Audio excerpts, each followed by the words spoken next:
child over there, group of Lib Dem children over there. What have we got here? A group of logical positivist children, existentialist child there. It's absurd, isn't it? We wouldn't dream of labelling children like that.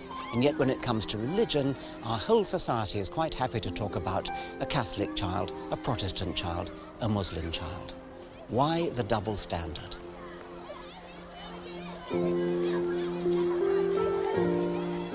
I've already set out why I think presumptions like this, rooted in the very idea of faith schools, are a growing menace. But I don't want to just attack. I passionately believe there is an alternative, and I want to persuade you that education is better without faith.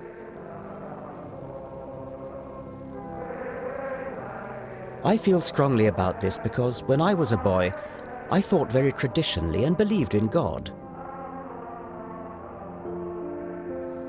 But it was education that allowed me to change my mind and unleashed my curiosity.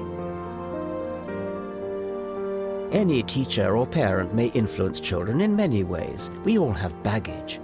So how do we best respect a child's right to learn with a truly open mind? Young children are uniquely vulnerable to simply believing what adults tell them. So my starting point would be to give them tools to sort fact from fiction. When my daughter was 10, I decided to write a letter to her, asking her to think for herself about how we know the things that we know. How do we know, for instance, that the stars, which look like tiny pinpricks in the sky, are really huge balls of fire like the sun and are very far away? I mentioned one good reason to believe that anything's true, which is evidence, and I mentioned 3 bad reasons. There's tradition. Believe it because our people have always believed it. It's been handed down over generations. The trouble with tradition is that no matter how long ago a story was made up, it is still exactly as true or untrue as the original story was. There's authority. Believe it because your parents do. Believe it because a priest does. Believe it because a teacher does. Or because a holy book does. That's another bad reason to believe anything. And finally, revelation. Believe something because it just feels right. And next time somebody tells you that something is true, why not say to them, what kind of evidence is there for that? And if they can't give you a good answer, I hope you'll think very carefully before you believe a word they say. Your loving Daddy.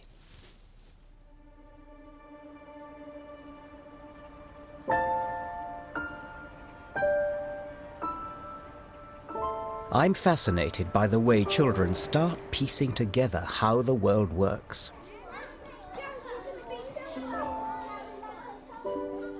I've come back to Windmill Primary School to look at a new scientific study of how children are naturally biased to believe certain kinds of, ultimately religious, explanations. We've used a variety of different methods, just asking children to sort of spontaneously tell you what they think about the origins of things, and also then sort of presenting them with answers. So what we're going to do is we're going to play a game. We're going to look at some pictures. Dr. Deborah Kellerman is a leading child psychologist at Boston University. You have to pick the answer that makes most sense to you. In this experiment, she poses the children questions like, why are rocks pointy? One person said they were pointy because little bits of stuff piled up on top of one another over a long time. And another person said they were pointy so animals could scratch on them when they got itchy. Which answer makes more sense to you? The animal one with the scratch. Okay then, all right, and here's another one. What you find is kids have a tendency, clearly from about 4 years of age, to endorse a sort of purpose-based explanation, or to give you a purpose-based explanation for the origins of things. Another question she asks the children is, why are lakes still? One person thought they were still and didn't have waves, so animals could cool off in them without being washed away. And another person thought they were still and didn't have waves because no moving water ever ran into them. Which answer makes more sense to you? Animals could be cool without being washed away. So that animals could be cool without being washed away. animals keep washing them without getting washed away. Okay, brilliant. Because they need it in water. Okay, excellent. I suppose a child is surrounded in the home by artifacts, telephones and televisions, all things which actually are designed for a purpose. What we're finding right now is that children really start to do this at the point where they start to understand that artifacts are objects that have been made by someone for a purpose. And that sort of might be orienting them towards an understanding that things are intentionally caused, intentionally designed, and then sort of once they understand that, yes, they're surrounded by these objects that are intentionally designed, then sort of going, well, that's quite a good way to understand everything. Do you think children could be described as natural creationists? In some sense, yes, insofar as they are attracted to and spontaneously invoke sort of notions that things exist for purposes, and sort of that's associated with their notions that these things have been intentionally caused, so intentionally caused for a purpose, sort of in many respects sort of mimics what's seen in religion as creationism. Sound like now you up for that? I think so. You think so? Brilliant. Okay. So, children naturally tend to assume meaning and purpose in things, even where there is none. This, of course, gives religions, with their own presumptuous but unfounded sense of purpose and meaning, a peculiar advantage. That's why it's all the more important that religion is put in its proper place, as it is in normal schools like Windmill, and not allowed to get in the way of children's questioning minds.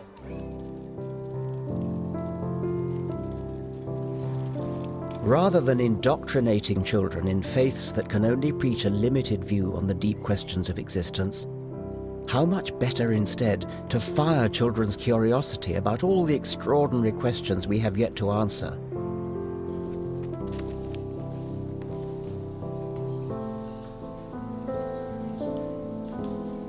At Windmill School, I'm going to take an alternative assembly. I'm hoping I can share with these children something of what I wrote to my own daughter and get them to ask me questions. When I was your age, I pretty much thought that anything that a grown-up said must be true. But that can't be right, can it? Because different grown-ups say different things and they don't always agree. How do we know what's true? You've probably all heard about a great big meat-eating dinosaur called, do you know what that's called? T-Rex, that's right. Yeah, Tyrannosaurus Rex. Now, if I tell you that T-Rex was about as long as a double-decker bus and was taller than an elephant, it'd be very sensible of you to ask me how I know these amazing things. So evidence is a good reason for believing. Our greatest responsibility in education is to unleash children's curiosity and never limit their questions. You and I are really very lucky. We're lucky because we live in a country with a long history of thinking for ourselves and asking questions. We're lucky because we live in the most extraordinary world. It's a real world of real evidence. And I hope that you'll enjoy finding out much more about its wonders.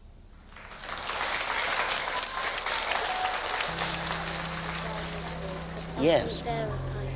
Well, the horseshoe crabs haven't changed very much. Lots of other things have changed a lot since that time.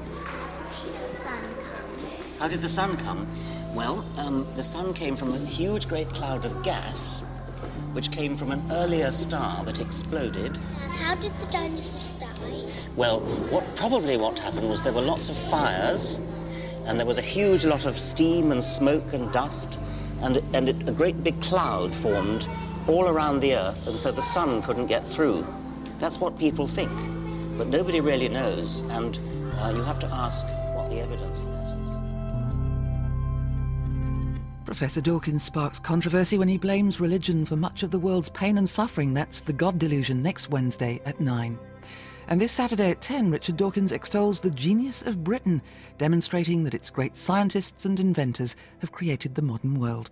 Next tonight, a Time Team special on the secrets of Stonehenge.